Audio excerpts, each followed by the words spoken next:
김용현 경기도지사님을 앞으로 모시겠습니다.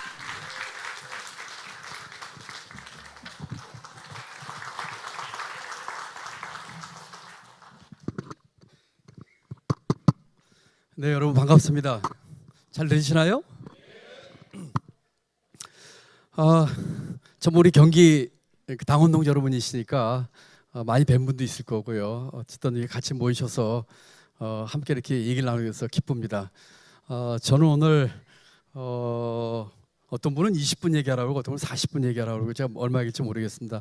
짧게 말씀을 좀 드리도록 하겠습니다. 오면서 우리 당 조직국장이 맞아주셨는데 어제 제가 안도에 한숨을 쉬었는데 오늘이 네 번째라고 하고 그 전에 부산하고 전남하고 강원도 하셨다 그러더라고요. 그리고 거기 특강에는 박지원 고모님 그리고 이해찬 고모님 그리고 정세현 전 장관님 이렇게 하셨다 그러더라고요. 그래서 제가 고맙게 생각하는 것은 앞에 분들하고 이 오디언스가 달라서 박지원 고문이나 이런 분들하고 제가 어떻게 그 탤런트신데 그분의 강의를 들으신 분 앞에서 제가 강의해봐야 무슨 재미가 있겠나 싶었는데 마침 다 새로운 우리 경기도 오디언스여서 다행으로 생각을 합니다. 우리 박지원 고문이나 이해찬 고문께서 하신 녹취록을 대충 봤더니 너무 재미있게 아주 웃겨가면서 이렇게 만담조를 하셨더라고요. 저는 우리 경기도 우리 당원 동지 여러분께 진정한 승리가 어떤 건지에 대해서 짧게 한 말씀을 좀 드려보도록 하겠습니다. 여러분, 저는 정치한 지 20개월밖에 안 되는 초짜입니다. 아마 여기 계신 분들은 당원 생활 오래 하신 분들 계실 거고 우리 여기 의원님들이나 또 많은 당 오래 계셨던 분들은 뭐 20년 또는 그 이상 하신 분들 계셨을 겁니다. 제가 경기도 선거 개표 때 저와 같이 개표를 받던 의원들 중에서는 제가 그때 극적인 역전승을 거두었을 적에 20년 또는 20몇 년 정치 생활 이런 거 처음 봤다 이렇게 얘기를 하시는 의원들도 계셨습니다. 저는 20개월밖에 정치 시작한 지 20개월밖에 안 되는 초짜고 여기 저보다 더 오래 정치에서 선배들이 계실 텐데 좀 어떻게 보면 외람되기도 합니다만 정치 초짜로서 여러분들에게 진정한 승리에 대해서 한번 얘기를 해볼까 합니다. 정치한 지는 20개월밖에 안 됐는데요. 국가 미래에 대해서는 20년, 25년 고민을 했습니다. 18년 전에 노무현 정부 때 국가 비전 2030 만들어서 대한민국의 앞으로 가야 할 25년에 대한 그림을 그렸습니다. 많이들 언론에 나오긴 했습니다만 25년 뒤 대한민국은 어디로 가야 될 것인지에 대한 비전을 제시했고요. 대한민국 비전은 어떤 것이고 그 비전을 달성하기 위해서 우리가 해야 할 큰 두 개의 할 일에 대한 얘기를 했고 5개 정책 기둥에 대한 얘기를 했고 50개의 정책 과제를 얘기를 했습니다.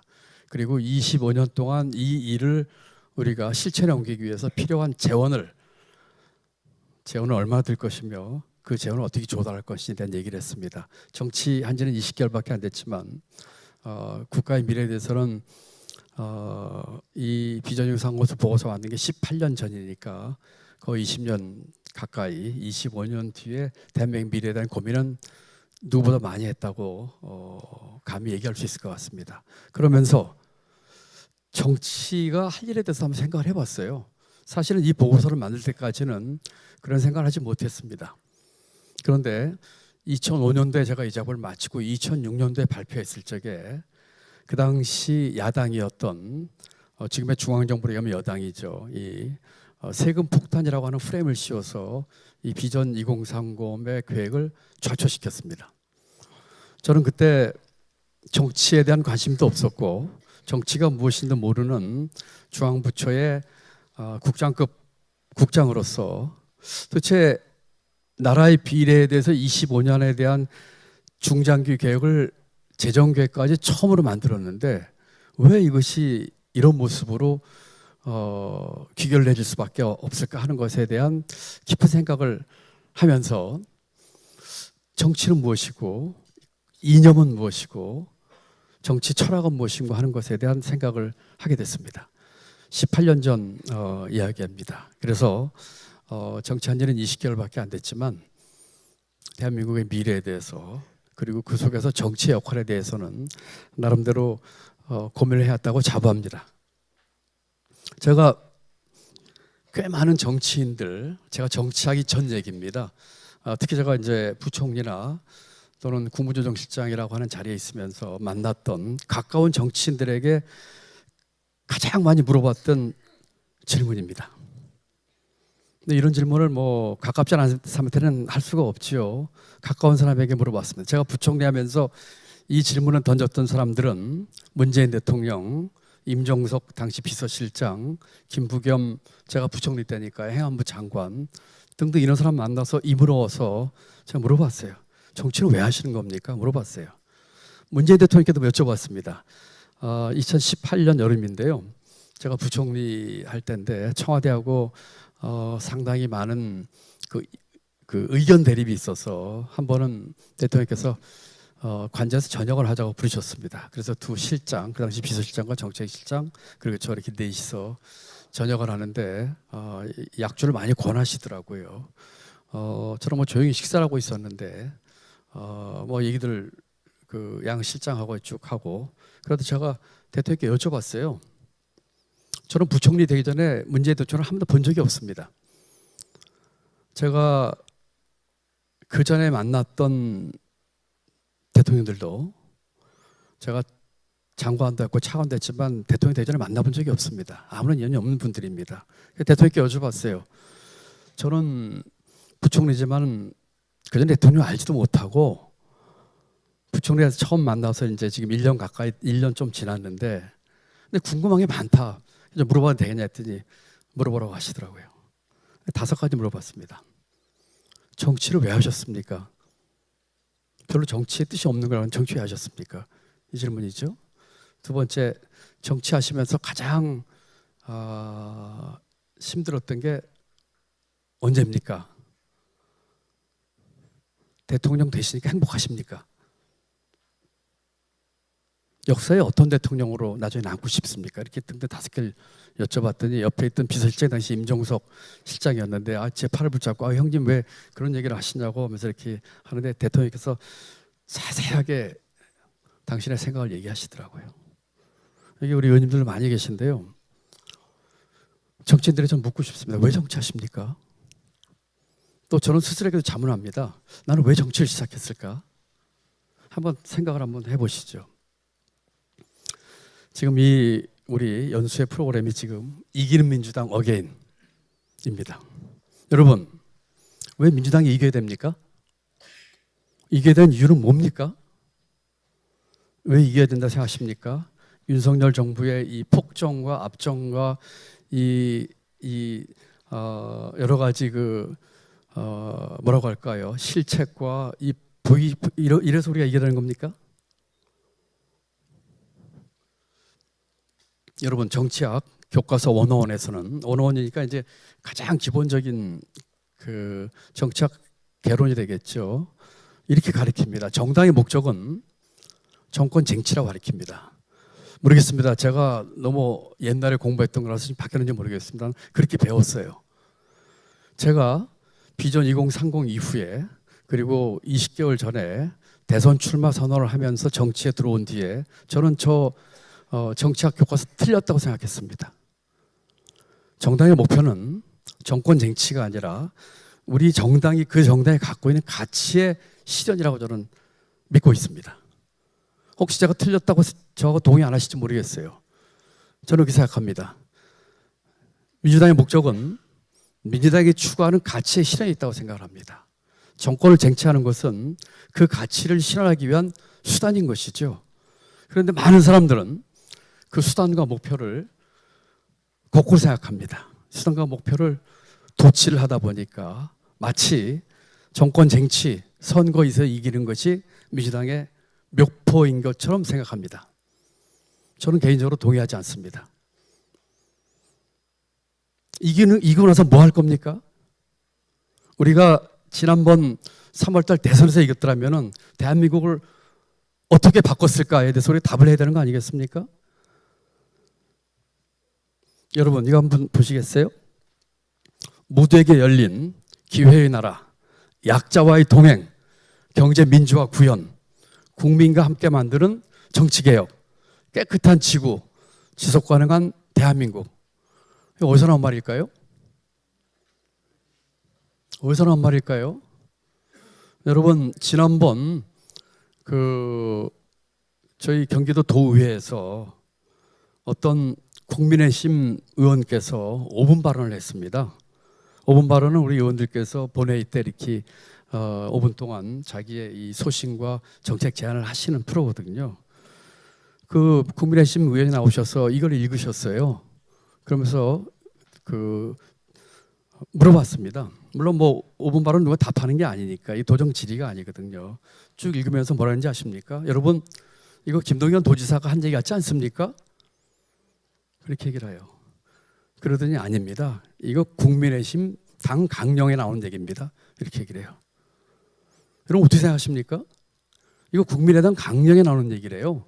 제가 다시 확인해 봤습니다.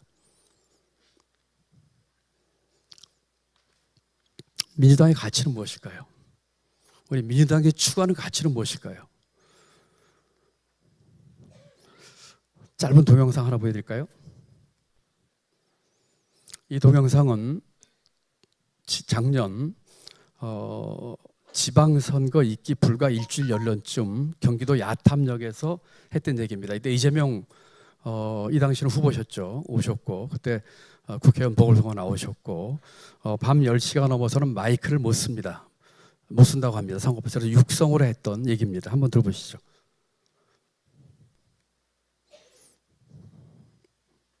이거 동영상 좀 구독해 주시겠어요? 민주당이 추구하는 좀 잘 들리셨나 모르겠습니다. 이 밑에 자막이 있었는데 자막이 저기 했네요. 여러분 선거 있기 한 열흘 전쯤, 일주일 전쯤 그 야탐역에서 밤 10시 넘어서 했던 얘기입니다. 이 뒤에 이재명 후보도 있었고 그 당시 성남시장 후보도 있었고 그 당시 분당 보궐선거에 나왔던 김명관 후보도 계셨습니다. 얘기 요지는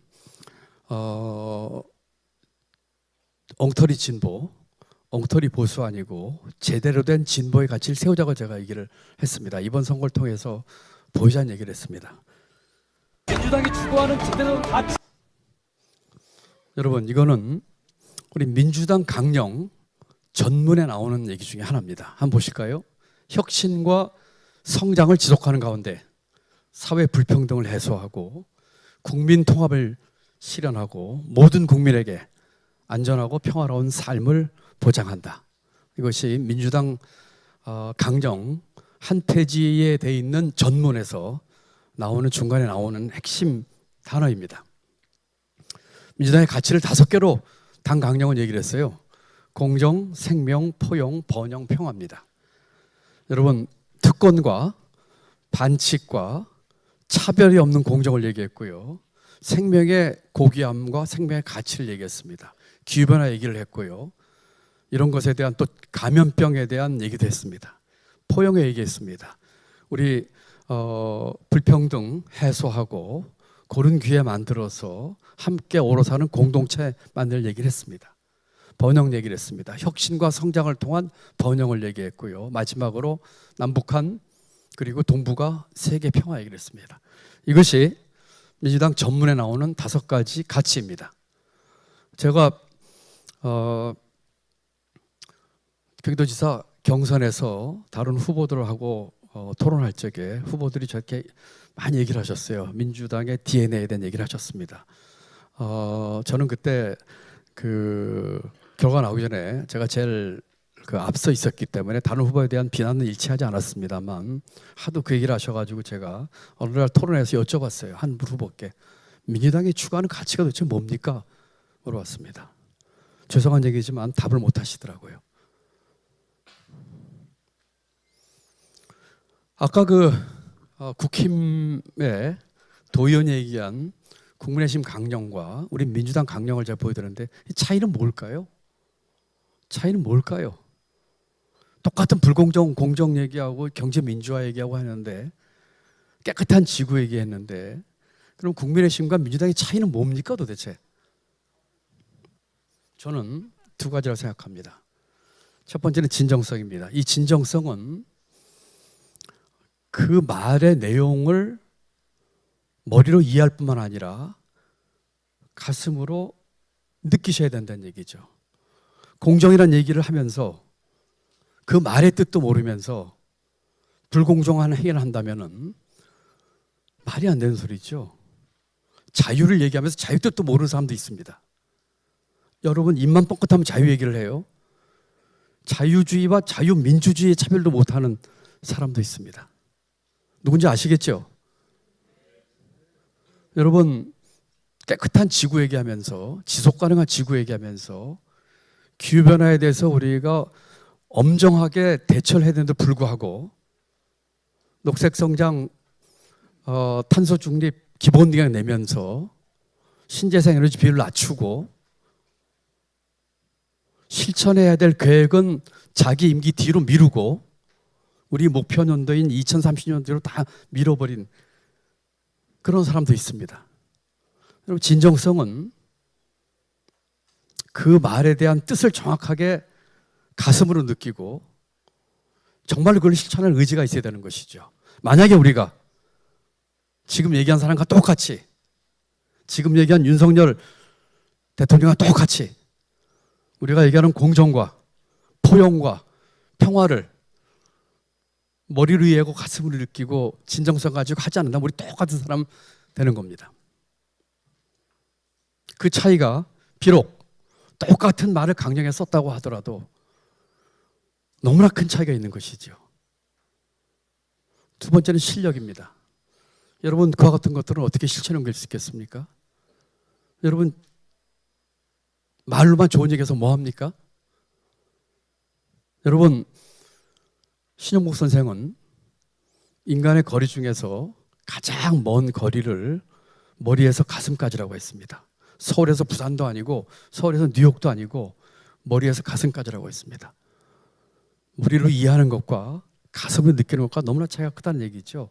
아까 말씀드린 민주당의 강령을, 민주당의 가치를 머리는 그 뜻을 이해하면서도 가슴으로 느끼면서 실천할 의지가 없다면 모르는 것보다 더 나쁜 거예요. 신영복 선생은 또 이렇게 얘기했습니다. 그와 똑같이 먼 거리가 가슴에서부터 발까지라고 했어요. 가슴으로 느끼면 뭐합니까? 실천에 옮겨야죠. 실천에 옮기려면 실력이 있어야죠. 일머리를 내려고 하는 실력이 있어야 되죠. 저는 노무현 정부 때 비전 2030을 만들었고 문재인 대통령 때는 경제부총리를 했습니다. 제가 박근혜 정부 때 국무조정실장을 하다가 6개월 만에 제가 사표를 냈습니다. 사표 수리를 안 해주더라고요. 계속 사표를 주기차게 냈었고요. 마지막에는 10개월쯤 사표 내고 나서 10개월쯤 뒤에는 제가 칭병을 했습니다. 몸이 아파서 내가 도저히 일을 못하겠다 했습니다. 총리가 대통령을 독대해서 김 장관이 도저히 지금 일할 수 있는 건강 상태니까 내보내줘야 되겠다 했습니다. 그래서 그 사표가 수용돼서 제가 제 발로 걸어 나왔습니다. 걸어 나와서 저는 고향이 충청북도입니다. 경기도 양평에 조그만 농가에 방을 하나 얻어서 제가 거기 가서 5개월을 살았습니다. 서울에서 수많은 잡 오퍼와 수많은 제의가 왔는데 그런 거 듣고 싶지도 않았고 다시 공직하고 싶지도 않았습니다. 가는 날 대통령을 만났는데 저보고 5개월 몸 추스렸다가 다시 꼭 오십시오 했는데 그럴 때 이 공무원들은 하는 답은 알겠습니다입니다. 또는 뭐 더 적극적으로 얘기할 수도 있겠죠. 제가 그때 그 대통령께 뭐라고 하냐면 죄송합니다 그랬어요. 저는 다시 공직에 올 생각이 없었습니다. 소신껏 할 수 있지도 않고 이런 환경에서 공직하는 것이 제가 장관 자리까지만 갔어도 국가나 사회로부터 큰 덕을 입어서 거기까지 갔는데 또 하고 싶지 않았습니다. 5개월 뒤에 다시 연락이 와가지고 입각을 하라고 하더라고요. 2번 연락이 왔습니다. 2번 다 단호하게 거절하고 입각하지 않았습니다. 그리고 그때 백수로 있었기 때문에, 그때 제가 말씀드린 것처럼 시골 농가에 있었거든요. 백수로 있었기 때문에 나중에 또 어떤 일이 생기면 거절하기 어려운 상황이 생길지 몰라서 뭔가를 해야 되겠다 했는데, 그때 대학 총장 제가 한 4군데 온 걸 거절했는데 그중에 한 군데가 다시 또 연락이 와서 대학 총장을 하게 됐습니다. 그때 그 총장 한 2년 반 했는데 문 대통령이 대통령 당선되고 연락이 왔습니다. 경제부총리 와달라고 연락이 왔습니다. 그래서 제가 거절했습니다. 다시 이제 공직할 생각이 없다고 얘기하면서 거절했습니다. 그랬더니 이렇게 얘기를 하더라고요. 노무현 정부 때 만든 비전 2030 보고서가 지난번 대선 우리 캠프에서 거의 바이블이었는데, 이제 그 보고서의 저자인 김 총장이 들어오셔서 실천에 옮겨 주십시오였습니다. 그 말씀 듣고 제가 경제부총리직을 가게 됐습니다. 여러분, 제가 이 얘기를 하는 이유는요, 죄송한 얘기지만 노무현 정부도 문재인 정부도 저는 실력이 부족했다고 생각합니다. 실력이 부족했다고 생각합니다. 어떠면 그중에 꽤 많은 분들은 제가 맨 처음 얘기했던 민주당이 추구하는 가치의 깊이에 대해서 잘 이해 못하시는 분도 계셨다고 생각합니다. 그리고 그걸 설령 이해했다고 하더라도 그것을 실천에 옮길 만한 실력과 일머리는 없었다고 생각합니다. 그래서 우리가 어떠면은 작년 3월 달 우리가 통안의 눈물을 흘린 것도 한 원인이 되는 것이죠. 여러분, 민주당이 갖고 있는 가치에 대한 정확한 이해와 공감, 실천하는 의지, 그 진정성, 그리고 그것을 실천에 옮길 수 있는 실력과 일머리, 이 점에서 우리 민주당은 국민의 신과 확실한 차이를 보여야 됩니다. 제가 이제 생각했던 얘기입니다. 지금 글로벌 복합 위기의 와중에서 권위주의, 팬덤 정치, 포퓰리즘 판을 치고 있고 정치의 사법화가 횡행하고 있습니다. 사회적 의사소통은, 그 시스템은 총체적으로 실패입니다. 우리 대한민국이 안고 있는 위기지요. 이거 말고도 저는 경제 전문가니까요. 경제적으로 얘기하면은 지금의 국제 정치 경제 속에서의 그 대한민국 경제의 위상, 정치 경제 속에 있어서 대한민국이 안고 있는 경제의 위험 리스크 요인들, 우리 대한민국 경제가 구조적으로 갖고 있는 문제의 근인들, 앞으로 어떤 식으로 전개될 건지에 대한 얘기를 드리고 싶지만 그런 것들은 복잡한 얘기고 시간 관계상 이렇게만 얘기를 하고, 결론적으로 진짜 위기는 저는 리더십의 위기라고 생각합니다. 진짜 위기는 대통령 리더십의 위기다라고 생각을 합니다. 한번 보실까요?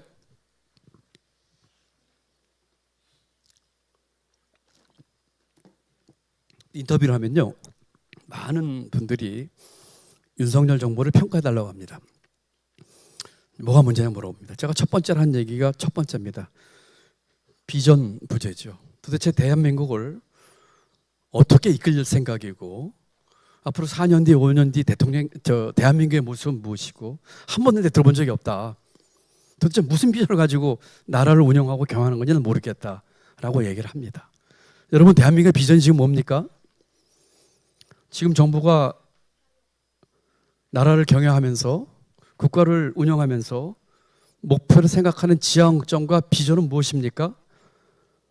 여기서도 물론이거니와 정부나 지금의 여당한테 묻고 싶어요. 도대체 비전이 뭐냐고, 뭘 하려고 하는 거냐 묻고 싶어요. 정치는 어떻습니까? 완전히 실종됐습니다. 수많은 사람 만나면서 왜 야당 대표, 야당 주도는 안 만납니까? 이런 경우가 있었습니까? 대한민국 정치 역사상?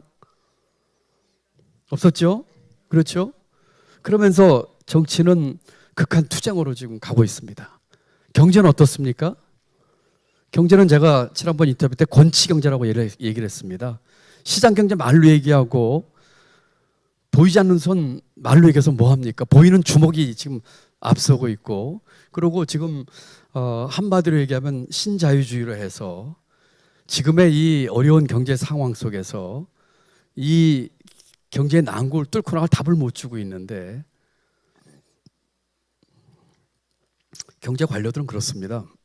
경제 관료들은 쉽게 얘기하면 기술자들입니다. 또는 기능인입니다. 조금 더 좋게 얘기하면은 프로페셔널들입니다. 전문가들입니다. 그런데 그런 경제 관료 중에서 뭐라고 할까요? 최고의 수장 또는 그 지도적인 입장에 있는 사람들은 자기가 갖고 있는 그런 기능적, 기술적, 전문적 지식 밑에 펀더멘탈에 자기의 철학이 있어야 됩니다. 그 철학이 없으면 똑같은 경제 정책을 해도 그 결과는 왜곡되거나 전혀 다른 식으로 흘러갈 가능성이 너무 많습니다. 제가 수많이 경험한 일이에요. 저는 고맙게도 거의 20년 전에 비전 2030이라는 보고서를 만들면서 제가 생각하고 있는 경제 이론, 경제 정책의 방향에 도대체 왜 이 문제를 가지고 여야가 이렇게 싸울까에 대한 궁금증을 갖기 시작하면서 이념과 철학에 대한 공부를 했습니다.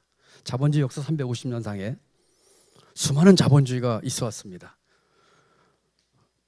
본래 의미의 자본주의, 수정 자본주의, 신자유주의 또는 독일의 사회적 시장 경제, 소셜 마켓 이코노미죠. 수많은 그 자본주의를 운영하는 제도와 시스템들이 있었습니다. 그런 것들은 그 해당되는 나라와 사회가 그 당시의 어려움을 극복하거나 헤쳐나가기 위한 방법이었던 것이죠.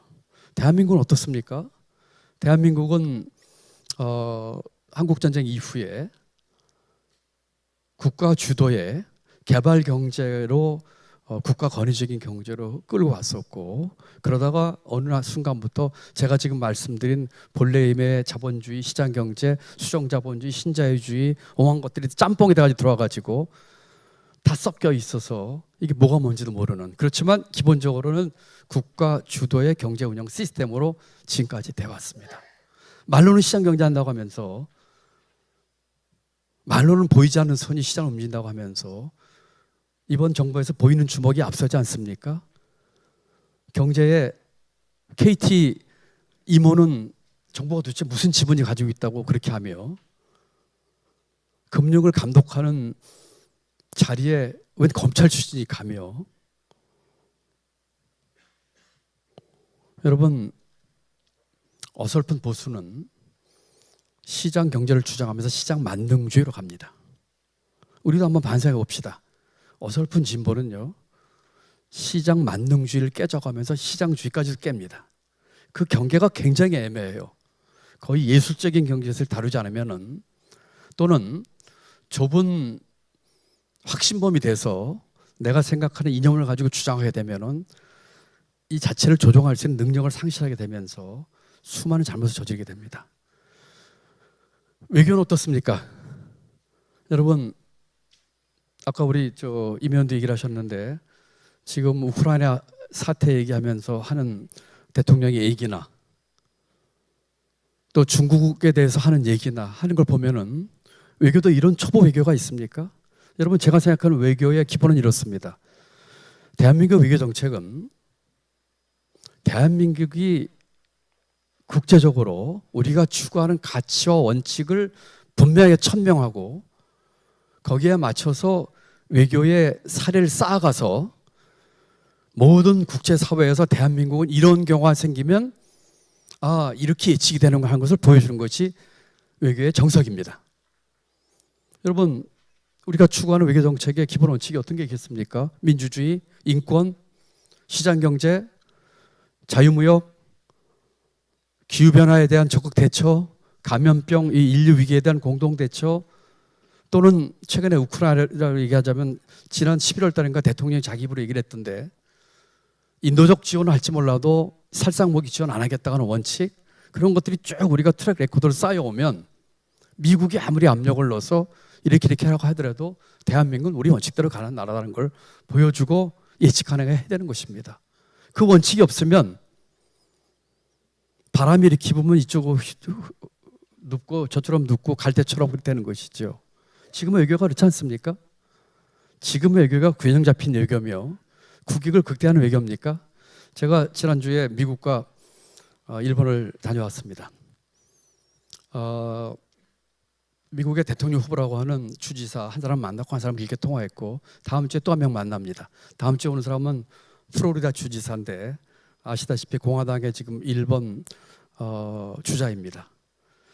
얘기를 하면서 또 혹시 언론에 보셨는지 모르겠지만 지금 한 15개국 이상 대사들이 저희 경기도를 찾아왔습니다. 그중에 미국 대사 있었고 중국 대사 있었고 아주 솔직하게 얘기를 나눴어요.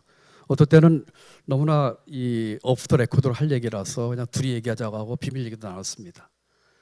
그러면서 느꼈던 제 생각은 이게 뭐 이제 방영이 되니까 제가 뭐 얘기할 수 없는 부분도 있겠습니다만 너무나 이 우려가 크다는 것이었습니다. 자세한 말씀드리긴 그렇지만 우리 외교 그와 같은 그 철학과 기본과 원칙 없는 외교 때문에 국제로 신뢰를 잃고 있습니다.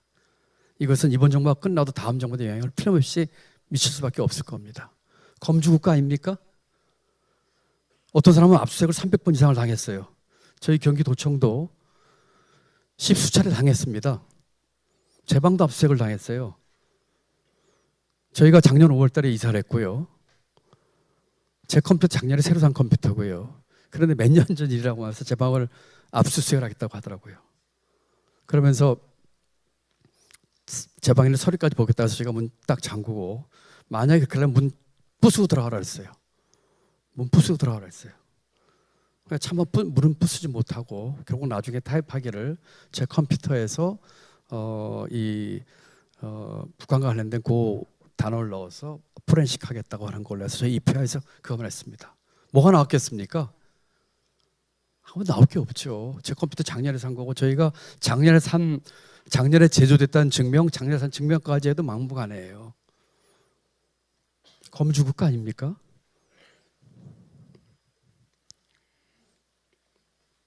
자, 우리는 어떨까요? 여러분, 저 사진은 제가 지사 선거 때의 사진입니다. 제가 우리 여기 우리 임정웅성 의원님, 문정목 의원님, 우리 김지수 나와 계시네. 네, 우리 김진현 나와 계시고 우리 문 위원장 전부 정말 많이 한 팀이 돼가지고 일하고 우리 여기 동 후보 고생했어요. 네, 했는데 제가 유세 때 그리고 제가 참 운이 좋아서 또 당에서 적극 도와주시고 협조해 주셔서 제가 뭐가 있겠습니까? 뭐 정치 신인이고 그런데 정말 많은 협조를 중앙당, 우리 경기도당 얻어가지고 정말 극적으로 이겼습니다만 제가 유세 때 이런 얘기를 했습니다. 대통령 선거 마치고 그때가 이제 불과 2개월여니까요. 우리가 반성과 성찰이 부족했습니다. 민주당이 반성과 성찰이 부족했습니다. 저희가 반성하겠습니다. 성찰하겠습니다. 그렇지만 종자 씨앗은 농부들이 겨울에도 먹지 않는다고 하는데 우리 종자 씨앗 남겨주십시오. 우리가 반성해서 다시 꽃 피우겠습니다. 변화와 개혁을 하겠습니다. 다시 한번 기회를 주십시오. 그렇게 얘기를 했습니다. 유세 막바지에 가서는요. 제가 연설을 잘하겠습니까? 말을 잘하겠습니까? 그런데 가장 많이 박수를 받았던 제 말 중에 하나는 이 얘기 끝에 여러분 정말 도와주십시오. 어떤 때는 제가 울먹이는 목소리로 그렇게 얘기할 적에 박수 가장 많이 받았습니다. 여러분 반성과 성찰 우리 부족했습니다. 총자시아 남겨주십시오. 저희가 다시 한번 잘해보겠습니다. 변화와 개혁을 만들겠습니다. 이렇게 얘기했을 적에 저는 제가 불과 0.15%포인트로 극적인 역전승을 새벽 5시 32분에 했는데요. 저는 우리 경기도민들이 경기도 유권자분들이 그런 진정성에 대해서 그나마 좀 평가를 해주신 게 아닌가라는 생각을 지금도 갖고 있습니다. 여러분 민주당은 어떻게 될까요? 저는 그저께 제가 귀국을 해가지고 어제하고 오늘 여러분들에게 무슨 얘기를 할까 생각을 했습니다. 길게 생각할 시간 없었어요. 저는 세 가지로 한번 요약을 해봤습니다. 첫 번째는 책임 정당입니다. 여러분,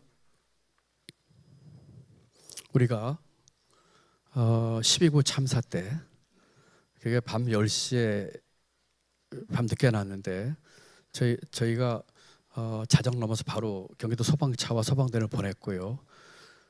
그날 새벽에 아침에 나와서 제가 사과했습니다. 서울에서 벌어진 일이지만 공직자로 너무너무 부끄럽다고 사과했습니다. 그리고 저희는 정말 진심을 다해서 경기도의 400명 희생자들 한 분 한 분 했고 저희가 그 추모 공간 만들었고 저희가 유일하게 영정사진 갖고 오십시오 해가지고 영정사진 몇몇 분들 해놓고 했습니다. 12구 참사에 대해서 유가족들 지난번에 진실버스인가요 해가지고 전국 도는데 다른 시도에서는 지사나 시장이 온다고 해도 다 거절하셨다고 하는데 수원에 왔을 적에 저만 맞아주셨어요. 그래서 그런 얘기를 했습니다. 진상규명, 그 다음에 진정한 사과, 책임규명, 책임자 처벌 열리겠습니다. 여러분, 이 얘기 우리가 상대편에게만 할 얘기입니까? 혹시 우리가 잘못한 게 있다면 우리가 상대편에 했던 요구 우리 스스로에게 해야 되는 거 아닐까요? 저는 이번 선거를 치르면서 그전에 선거 치르기 전에는요 선거 치르신 분들이 언론에서 당선 소감 얘기하면서 국민들 너무나 무섭다 그런 얘기인데 그 말 실감 못했는데요. 여러분 어떻게 생각하십니까? 우리 국민들이 얼만큼 똑똑하시고 현명하시고 여러분 많이 느끼시지 않습니까? 우리가 어떤 생각하고 우리가 어떤 마음 갖고 행동하는지 여러분 국민들 다 안다고 생각 들지 않으십니까? 저는 그 생각 들어요. 우리 어항 속에 있는 물고기처럼 투명하게 아무리 속마음은 이래도 겉으로 한다고 그거 국민들이 그렇지 않는 것 같아요. 여러분 저는 우리 책임 정당에 생각합니다. 우리가 솔선하고 우리가 성찰할 게 있으면 성찰하고 우리가 책임 있게 우리 모습을 보여준다고 생각합니다. 두 번째는 금기깨기인데요. 이 금기깨기는 제가 재작년에 썼던 책 제목입니다. 제가 대한민국 금기깨기라는 책을 썼습니다. 그때는 정치하기 전입니다. 2년 반 동안 제가 100% 제가 쓴 책인데 그 책에서의 금기는 기득권을 의미합니다. 여러분 우리 민주당이 금기 깨기 우리가 먼저 그 금기를 깨야 된다고 생각합니다. 저는 다음 총선에서 진정한 마음으로 내려놓을 줄 알고 먼저 변화하는 쪽이 이길 거라고 저는 확신하고 있습니다. 작년 2월 마지막 3월 1일 돼서 이재명 당시 후보하고 저하고 연대를 했습니다. 제가 5가지 얘기를 했습니다. 윤석열 후보도 만나고 싶지 않았는데 한번 만났습니다. 중간에서 제가 어떻게 할 수 없는 건지 하도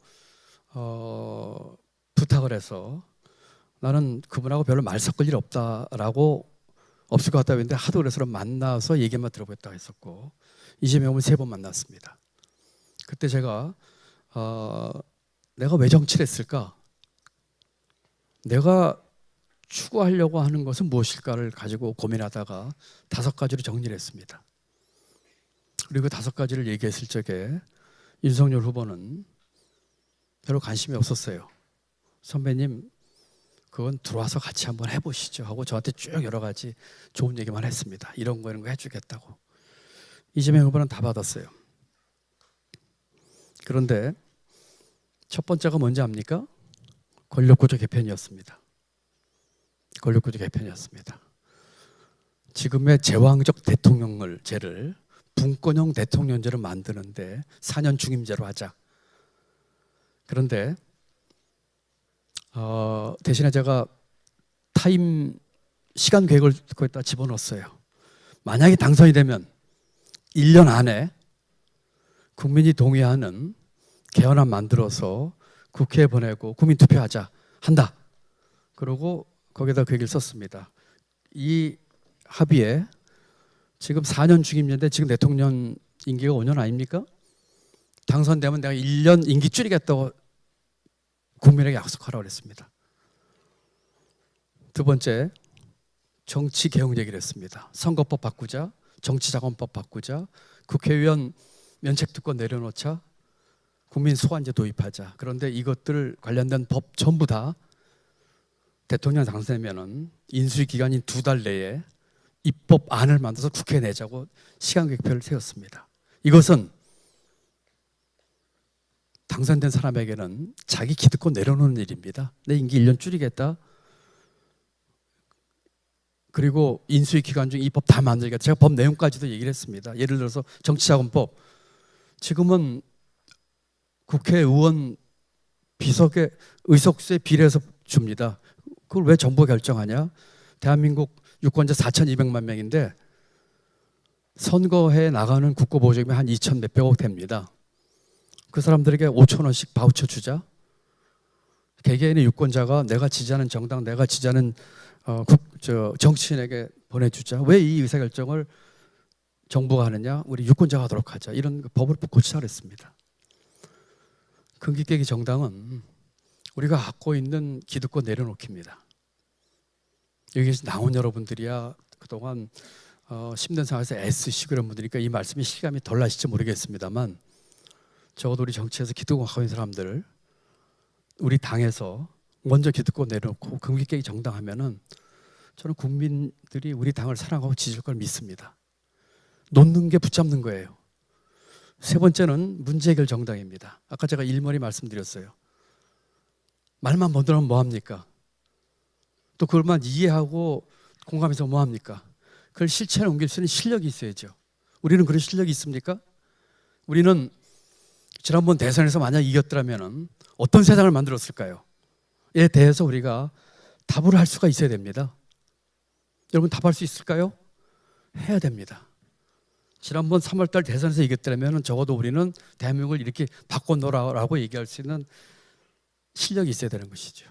그래서 저는 우리 민주당이 솔선하고 먼저 반성할 거 있으면 반성할 수 있는 책임 정당, 우리 기득권 내려놓을 수 있는 금기깨기 정당, 대안과 그 대안을 실천하고 있는 일머리 있는 그 실력과 능력 있는 정당, 문제해결 정당이 된다고 생각합니다. 여러분 제가 오늘 당 강령 얘기를 많이 했습니다. 민주당 강령에 거의 전문에 마지막에 나오는 문장입니다. 제가 한번 읽어드리겠습니다. 우리는 국민의 삶을 책임지는 유능한 민생 정당으로 거듭날 것을 다짐한다. 진정한 성찰과 쇄신, 겸손한 태도로 국민의 신뢰를 회복할 것이다. 거의 우리 강령 전문 마지막 거의 문장입니다. 여러분 제가 얘기한 얘기 여기 다 들어있어요. 책임 정당, 그렇죠. 금기깨기 정당, 문제해결 능력 정당 다 들어있습니다. 저는 제 생각 갖고 얘기했지만 이 강령을 보면서 거의 소름이 돋을 정도로 서로가 이렇게 일치하는 것을 느꼈습니다.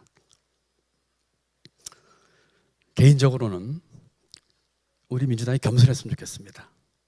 제가 얘기를 했더니 제 주변의 참모들이 오늘 보고 아니 지금 여당은 저러고 있는데 무슨 민주당이 겸손하냐 이렇게 얘기하는데 저는 생각이 좀 다릅니다. 여러분 인간사회 살아가면서 가장 큰 덕목이 뭘까요? 사람마다 좀 차이가 있겠지만은 그 중에 하나는 겸손이라고 생각합니다.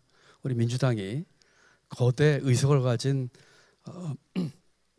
제1당으로서 또 국회의원 한 분 한 분이 다 헌법기관이지만 그분들이 우리 국민과 지역 주민과 생활을 만났을 적에 저도 마찬가지죠. 아까 우리 사회자께서 경기도민 수를 얘기하셨는데 1,400만 명입니다. 1,400만 경기도민께 저는 한없이 겸손을 해야 된다고 생각합니다. 제가 한 공약은 그분들께 한 약속이고 제가 진 빚입니다. 우리 민주당이 거대 여당의 혹독하고 포악하고 불법적이고 한 것에서는 분연히 힘을 내서 대처를 해야 되겠지만 우리 국민들에게는 정말 겸손하고 자세 낮추고 하는 게 저는 필요한 것 같아요. 모르겠습니다. 저는 이 부분에 있어서 우리 국민들 정말 무섭다 생각합니다. 그리고 개인적으로는요. 여러분, 저는 여러분들이 보시기에 지금 지사고 몇 년 전에 경제부총리까지 했고 어떻게 생각할지 모르겠지만 아시면 아시겠지만 저는 청계천 무허가 판자촌 소년이었습니다. 그 집 철거돼가지고 광주 대단지 천막 치고 살았던 집 소년 가장이었습니다. 학교는 대학교 갈 형편이 못해서 상업학교 들어갔고 17살 때부터 직장 생활했습니다. 대학은 야간대학 나왔습니다. 여러분, 그 삶을 살면서 조금이라도 조금이라는 말은 좀 어폐가 있을 것 같네요. 겸손하고 싶은데 계급이 올라가고 출세하고 보니까 겸손해지기 어려워요.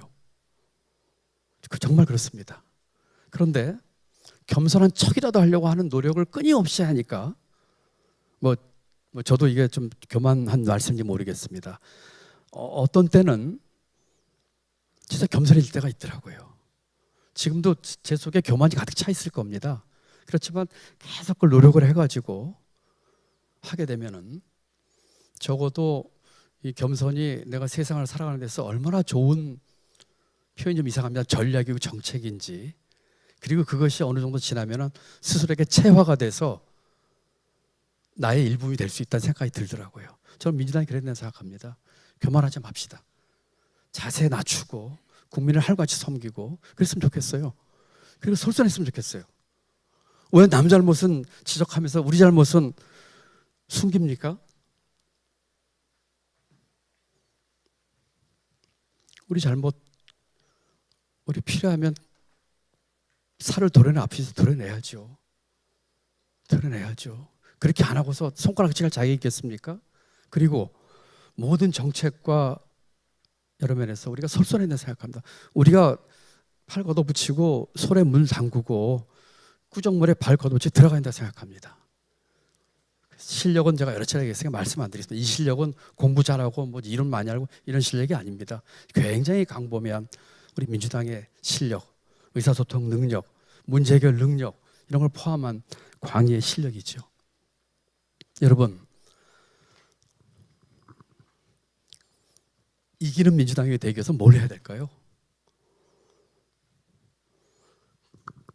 선거에서 이기면 되는 걸까요? 선거에서 이기기 위해서 뭘 해야 되는 걸까요? 저는 제가 지금 말씀드린 것처럼 우리 기본 생각을 하고 그저 피상적으로 또는 분하고 너무나 잘못된 세상이 억울하고 그래서 싸워야 되겠고 이런 것도 우리가 그런 투쟁도 가져야 되겠지만, 제가 지금 말씀드린 이 근본적이고 기본적이고 우리의 가치가 무엇이고 등등 하는 이런 것들을 쭉 하면은 저는 그게 이기는 길이라고 생각합니다. 그렇게 되면은 우리 국민들이 저는 지지할 거 생각합니다. 진짜 이기는 길은 무엇일까를 한번 잘 생각해 봤으면 좋겠어요. 지금은 제가 말씀드린 길이 멀리 돌아가는 길 같고 힘들게 같이 느끼지만 그렇지 않습니다. 지금부터 차곡차곡 그렇게 해가지고 시간 많이 남았습니다. 우리가 그렇게 하겠다면 우리 이길 수 있습니다. 이기기 위해서 이기는 게 아니고요, 우리가 갖고 있는 가치를 실현하기 위해서, 그리고 그 가치를 실현하는 수단으로서 우리가 이겨야 되는 것이고. 강덕구 의원님 여러분, 제가 그 앞에서 세번한 것처럼 우리 박지원 고모님이나 또 같은 그런 말재주도 없고 우리 이해찬 고모님 같은 카리스마도 없고 우리 정세현 고모님처럼 뭐 남북관계 전문가도 아닙니다만, 또 말씀드린 것처럼 좀 정치한 지 20개월밖에 안 되는 초짜입니다만 저는 그냥 마음으로 말씀드립니다. 그리고 그런 마음으로 전 정치를 시작했습니다. 진정성 가지고, 그리고 국민을 저보다 높게 보고 자세 낮추고 무엇인가 내가 봉사하고, 제가 아까 말씀드린 그런 배경에서 국가 사례부터 이런 덕을 받아서 여기까지 온 것에 대한 돌려드리는 마음으로 가지고 했습니다. 제 특이한 경험 때문에 이런 얘기를 하는지 모르겠습니다만 저는 제가 지금 드리는 말씀이 민주당이 진짜 이기는 길, 오래 이기는 길, 그리고 우리 가치를 실현해서 전국적으로는 대한민국 국민들에게 조금이라도 더 많은 기회를 주고 조금이라도 고른 기회를 주는 길이라고 저는 믿고 있습니다. 여러분 고맙습니다. 저보다 한참 선배들 많으실 텐데 마치겠습니다. 감사합니다. 네, 감사합니다. 네, 김동연 도지사님 잠시만 단상 위에 서 계셔 주시고요. 저희가 그 원활한 행사 진행을 위해서 사전에 두 분의 질문을 미리 받았습니다. 그래서 두 분께서 간략하게 질문하시고 또 간략하게 답변하는 시간을 갖는 것으로 1부 행사는 마치도록 하겠습니다. 먼저 장진우 님께서 질문이 있으시다고 하셨습니다. 네, 장진우 선생님. 네. 네. 도지사님 교육 잘 들었고요. 네, 좋은 이야기 들었고 제가 질문하고 싶은 거는 우리나라 경제가 많이 발전했잖아요. 이제 선진국으로 됐고, 근데 아직 우리나라 내부에서는 그 일자리 문제, 청년 일자리 문제 많고, 그리고 임금 격차로 인한 양극화, 그리고 노인 고령화, 그리고 또 노인 고령화되면서 또 노인 빈곤 등의 문제들이 있는데 혹시 이거에 대해서 도지사님 어떻게 생각하시는지 좀 묻고 싶습니다. 두 개 다 받고 할까요? 하나 할까요? 한번 네, 더 질문을 한꺼번에 받고 한꺼번에 대답하시는 것으로 또 하도록 하겠습니다. 다음으로 고가영님 또 질문 있으시다고 말씀해 주셨는데 어디 계신가요? 네. 네, 안녕하세요. 반갑습니다. 민주당은 현재의 정치적인 체계와 문화를 개혁하고 보다 선진화된 사회를 만들기 위해 노력해야 한다고 생각하고요. 청렴하고 투명한 정치 체제를 구축하고 인권과 평등을 보장하며 국제사회와의 협력을 강화하는 등의 노력이 필요하다고 생각했는데 지사님께서는 지금의 현실을 어떻게 생각하고 계신지 궁금합니다. 예, 알겠습니다. 고맙습니다.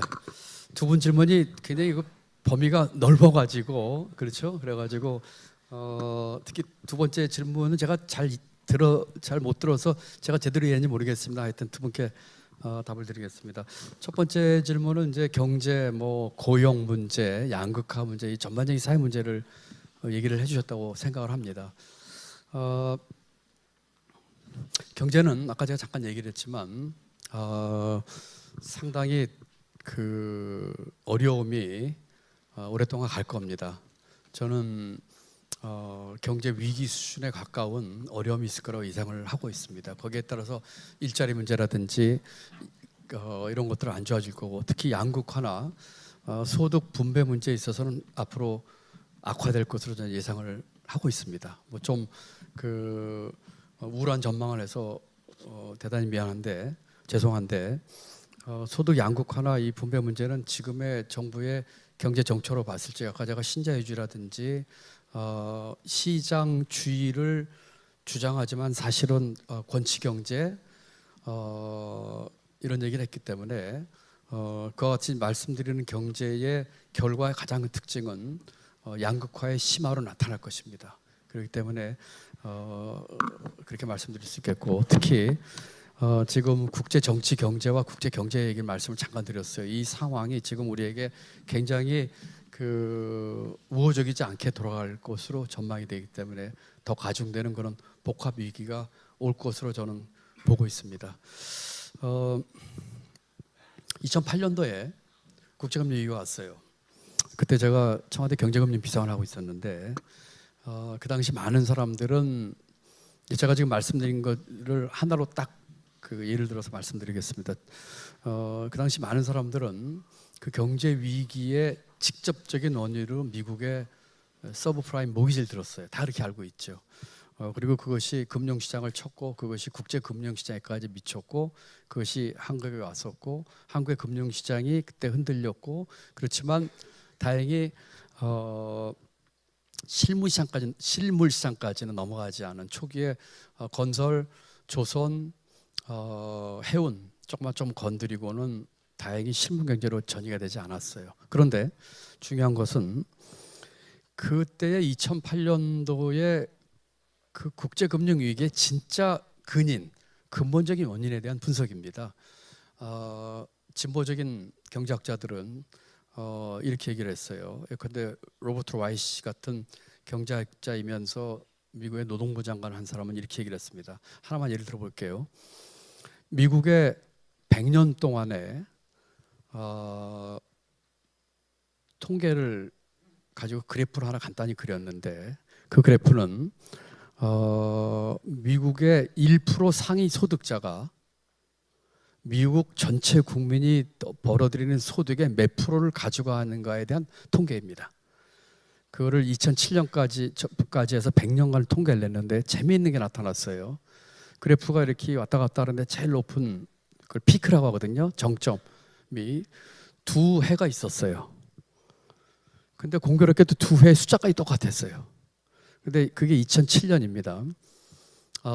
그 두 해가 언제냐면 1929년하고 2007년이었습니다.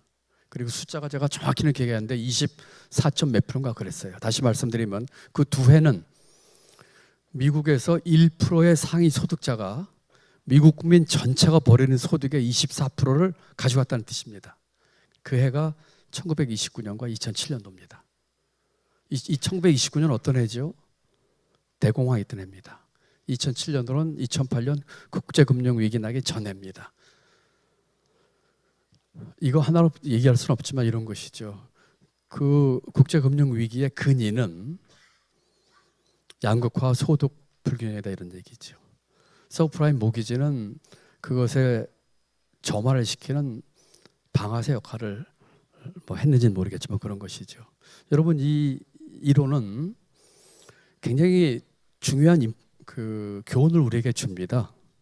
제가 가끔 강의하다 그런 얘기를 해요. 삼성의 이재용 회장은 하루에 밥 몇 끼 드실까요? 몇 끼 드실 것 같으세요? 돈이 많은데 한 10끼쯤 안 드실까요? 삼성의 이재용 회장은 돈을 만약에 더 버시면 양복을 몇 번이나 더 입으실까요? 여러분 이런 겁니다.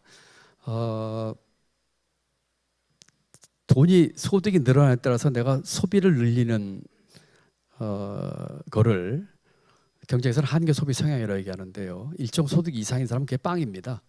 돈 더 벌어도 돈 쓸 일이 없어요. 그런데 중산층이나 취약계층은 그 비율이 아주 높습니다. 소득이 늘어나면 지출이 커져요. 지출이 커진다는 건 무슨 말이죠?